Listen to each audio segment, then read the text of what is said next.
Okay, so doctors that are dealing with women, there's two types. There's a doctor that's, let's say, for example, a heart surgeon or a spinal surgeon or a some type of other medicine where his profession is needed for the sake of saving human life or improving human life in general. Of course, he's going to see people in a inconvenient way, in a embarrassing way. But Chazal says this is permissible, number one, because human life is more valuable than anything else. One second, I'll answer both sides of the question.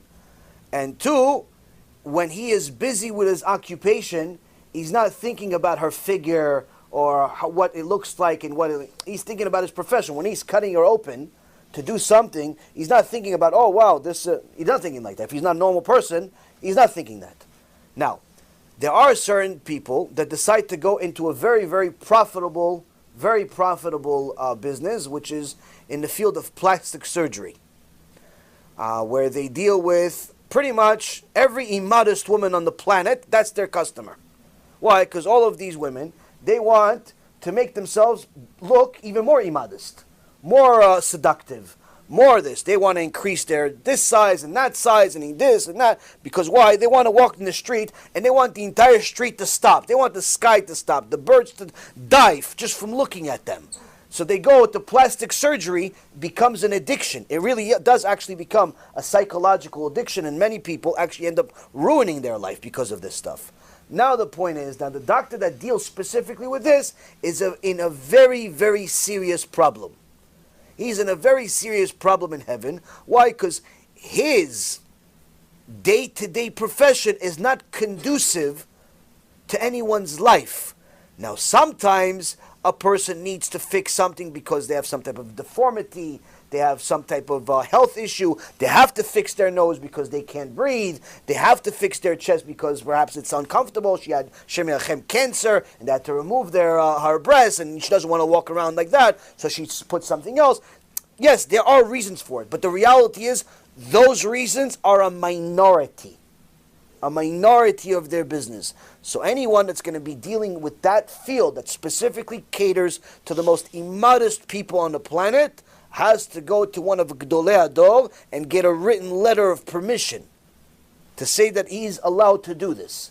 I highly doubt he'll ever get permission. Why? Because every single day that he exists, he's putting his neshama on the line.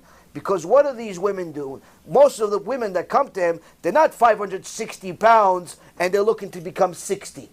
Most of the women usually are already attractive to some extent, sometimes very attractive, but they're sick in their head.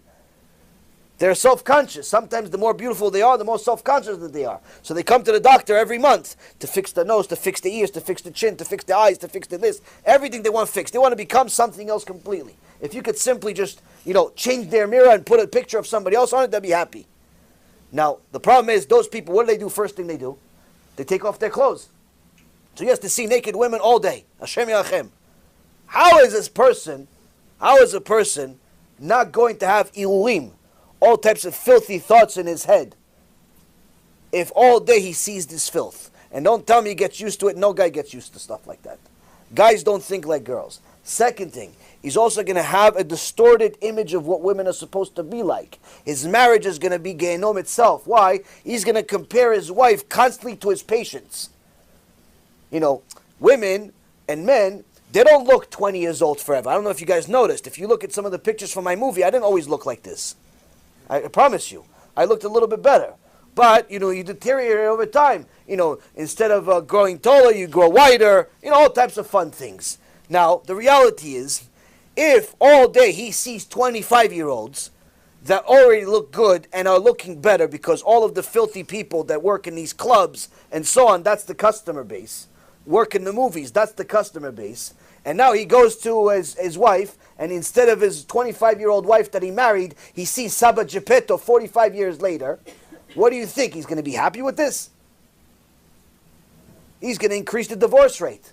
So, unfortunately, for a person that makes a lot of money in his business, because it's a very, very profitable business, because we're psychologically sick, and we don't understand what happiness really is in this generation, that person has to literally close shop. Or only cater to medicinal reasons. things that are specifically for health reasons. And even that, you'll have to get some big posek to say it's allowed. Why? Because again, your neshama is on the line all day. Anyone that cares about a Kadosh Baruch Hu or their neshama is simply not even going to mess with this. If you already have the expertise, go become a spine surgeon.